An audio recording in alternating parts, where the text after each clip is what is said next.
Sturgeon eats her heart out received hellish backlash on social media over imposing new COVID curbs. Nicola Sturgeon is facing a furious backlash on social media for imposing draconian new curbs on Scotland to control the spread of COVID, while Boris Johnson has been praised for so far keeping England open. On Monday, both Boris Johnson and his Health Secretary Sajid Javid said no further restrictions would be introduced before the start of 2022 to curb the rapid spread of the Omicron variant. Mr. Johnson has said the UK government will continue to monitor the data carefully while encouraging the population to act cautiously given the rising number of Omicron cases. But this is in total contrast to the decisions made by Scotland's First Minister Nicola Sturgeon and Welsh counterpart Mark Drakeford for their own countries, with both hit by strict curbs heading into 2022.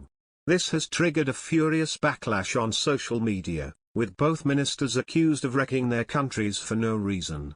Talk radio presenter Kevin O'Sullivan tweeted, "Sturgeon and Drakeford have been outmaneuvered by Boris. The dim duo's unjustified COVID crackdowns in Scotland and Wales are as absurd as they are wildly unpopular.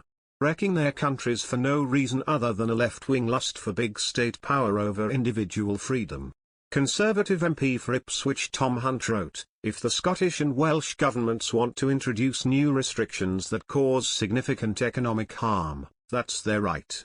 However, they should be prepared to front up to their own electorates and explain how they're going to pay for it." Several other voters have taken to Twitter launch furious attacks against Ms. Sturgeon and Mr. Drakeford for imposing more COVID restrictions on their respective countries. David Stoker, at DavidStoker_LFC, raged, "Enough at Nicola Sturgeon. Triple vaccinated, got a passport, wear a mask, sanitize my hands and still subject to draconian restrictions around football games in low-risk outdoor settings. Well, no more votes for you, no more monthly direct debit, no more leaflets through doors." Twitter user Marco, at MarkMar2Z, fumed, "So Boris has wrong-footed Sturgeon because he followed the science and she followed her own flawed nationalist political agenda. She has single-handedly devastated the Scottish hospitality industry and ruined the country's New Year festivities." In Scotland, indoor events have been limited to 100 standing or 200 seated, while outdoor events are reduced to 500 seated or standing. This means New Year's Eve celebrations, including Edinburgh's hugely popular Hogmanay Street Party, have been cancelled. Nightclubs have also been closed for 3 weeks, while pubs, bars and other settings that serve alcohol have returned to table service only. The 1-meter social distancing rule in all indoor hospitality and leisure settings has also returned. On Tuesday, the Scottish Government tweeted, "People in Scotland should stay at home as much as possible. Limit the number of contacts you have.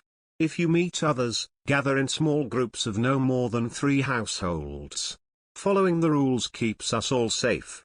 In Wales, the rule of 6 has been reintroduced for pubs, cinemas and restaurants with licensed premises once again only able to serve customers seated outside, while face masks must be worn and contact tracing details collected.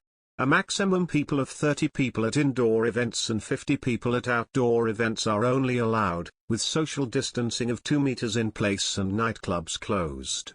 A Welsh government spokesperson said on Tuesday, "This new variant is very transmissible, it spreads very quickly wherever people come together. Please take steps to protect yourself and your loved ones by wearing a face covering, keeping your distance and if you can, reducing the number of people you meet regularly." UK Secretary of State for Health and Social Care Sajid Javid confirmed England has not followed the other nations in bringing in restrictions before the end of the year. In a statement on Tuesday, Ms. Sturgeon repeated her call for people to get boosted by the bells. She said, "The significantly increased transmissibility of Omicron is reflected in the steep increase in cases now materializing, and we would expect to see case numbers rise further in the days to come." She urged people to comply with the latest guidance over the New Year period, adding, "We must not underestimate the impact of Omicron. We must